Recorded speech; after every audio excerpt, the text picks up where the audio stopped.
Welcome to my YouTube channel HP Virtual Academy. Today we are going to discuss about unequimolar counter diffusion. आज के इस video में हम मास transfer के important topic अनइक्विमोलर counter diffusion की derivation करेंगे। पहले जान लें कि अनइक्विमोलर काउंटर डिफ्यूजन होता क्या है। तो सपोज करें ये कंटेनर है, ये एक कंटेनर है, इसके दो पार्ट हैं। एक पार्ट में ए मॉलिक्यूल्स हैं और बी पार्ट में दूसरे पार्ट में बी के मॉलिक्यूल्स हैं। ए के मॉलिक्यूल्स बी में ट्रांसफ़र हो रहे हैं और बी के मॉलिक्यूल ए में ट्रांसफ़र हो रहे हैं। अब पॉइंट ये है कि ए के मॉलिक्यूल तो बी में 5 जा रहे हैं सपोज करें, लेकिन बी के मॉलिक्यूल 5 नहीं जाएंगे। यहाँ हो सकता है 3 जाएं या 5 से ज़्यादा 8 जाएं, मतलब कि इक्वल नहीं जाएंगे। ये है इसका मतलब। तो क्या हम ये लिख सकते हैं n B is equal to minus के एन ए। यहाँ पे के जो है वो कांस्टेंट है और के जो है वो वेयर के कोई भी नंबर है, के वेयर के नॉट इज इक्वल टू 1 और not equal to 0। From general fundamental equation of mass transfer, from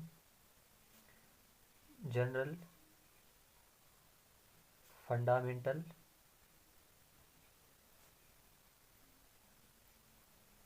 equation of mass transfer, वो कौन सी है? वो है N A is equal to N T X A plus J ए।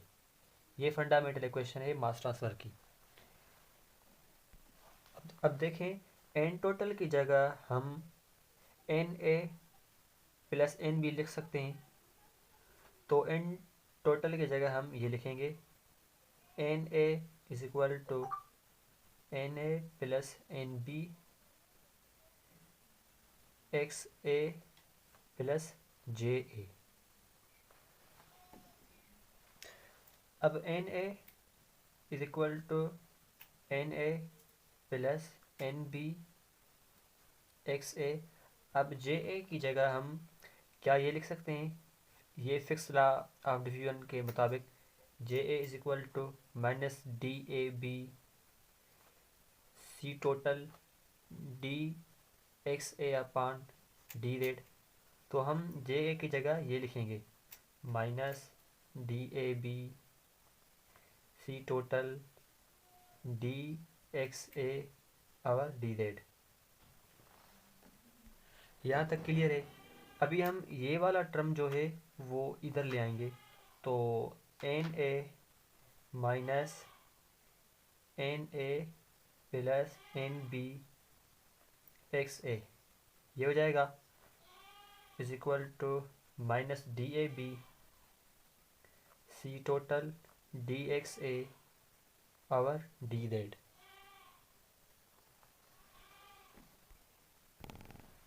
अभी हम यहाँ से एन ए को कॉमन निकालेंगे तो 1 माइनस 1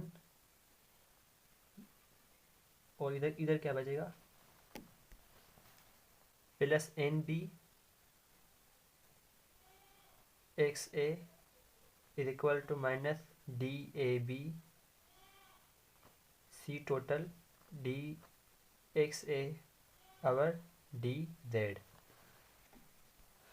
अब हम ये condition N B is equal to minus के एन ए, यहाँ एन बी की जगह हम पुट करेंगे।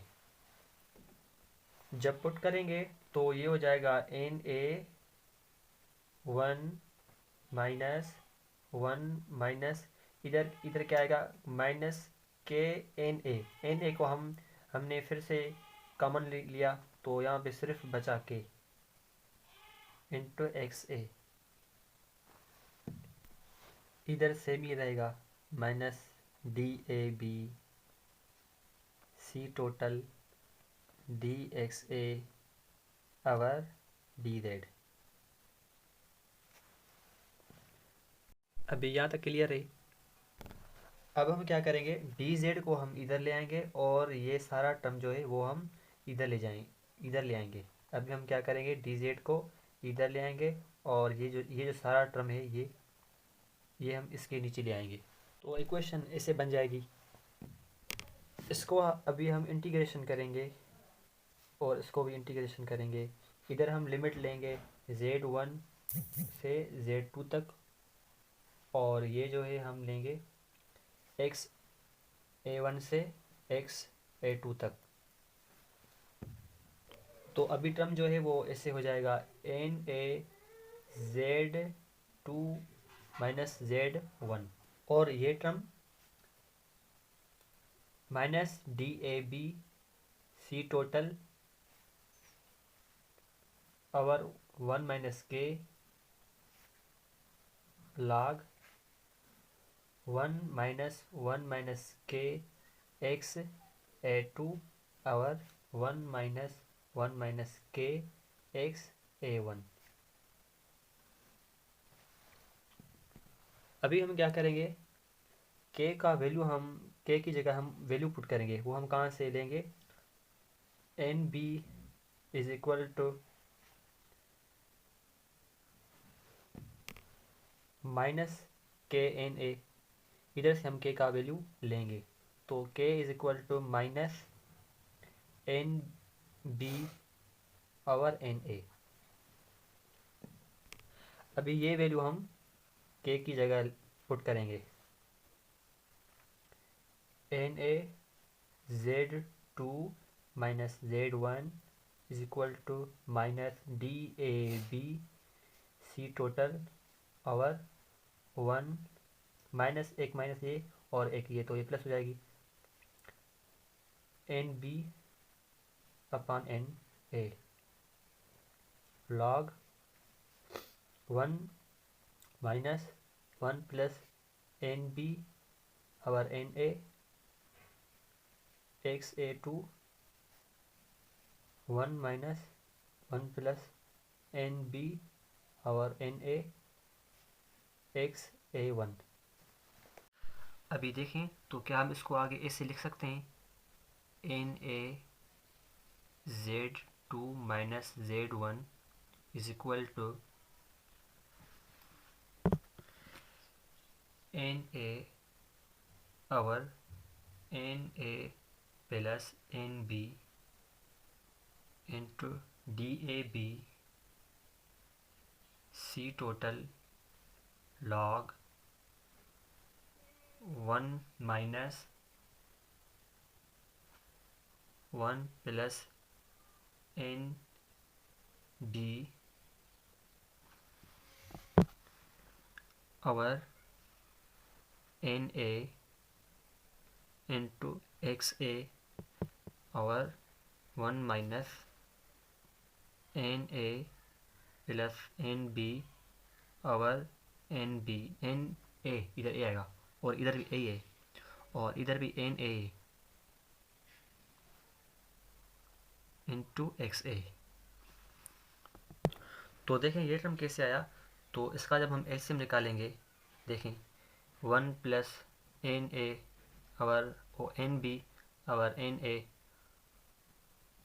तो एन ए और ये एन ए प्लस एन बी, तो यही टर्म हम जब नीचे रखेंगे तो ये एन ए ऊपर आ जाएगा और एन ए प्लस एन बी नीचे आ जाएगा। तो सेम टर्म हमने यहाँ पे यूज़ किया।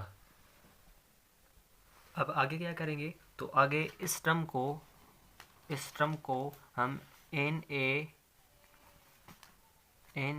ए over N A plus N B से मल्टीप्लाई करेंगे। इस टर्म को N A upon N A plus N B से मल्टीप्लाई करेंगे। तो ये टर्म कैसे हो जाएगा, N A over N A plus N B D A B C total L N 1 minus N A plus N B over N A into X A two over 1 minus N A plus N B over N A into X A one. इस term को हम multiply करेंगे किससे, N A over N A plus N B, N A plus N B over N A plus N B. तो अभी equation कैसे बन जाएगी, तो ये देखें एन ए, ये एन ए जो है वो 1 से भी मल्टीप्लाई हो रहा है और इससे भी मल्टीप्लाई हो रहा है। तो जब इससे मल्टीप्लाई होगा तो ये क्या हो जाएगा, D A B C total L N. इससे मल्टीप्लाई करेंगे तो N A over N A plus N B, इससे हो जाएगा एन ए से कैंसिल हो जाएगा और एन ए प्लस एन बी इस एन प्लस एन बी से कैंसिल हो जाएगा। और क्या बचेगा, और सिर्फ बचेगा माइनस एक्स ए टू। सेम नीचे भी N A over N A plus N B minus X A two, ये टर्म बचेगा। तो फाइनल इक्वेशन क्या बनेगी, N A Z two minus Z one is equal to N A over N A plus N B D A B C total L N A upon N A plus N B minus X A two over N A over N A plus N B minus X A one. अभी इस Z2 minus Z1 को हम यहाँ पे Z लिखेंगे और ये Z जो है वो हम D A B C total के नीचे हम लाएंगे। तो ये इक्वेशन ऐसे बन जाएगी, N A is equal to N A over N A plus N B D A B C total over Z L N और ये term N A over N A plus N B minus X A two over N A plus N B minus X A one. तो ये है final equation.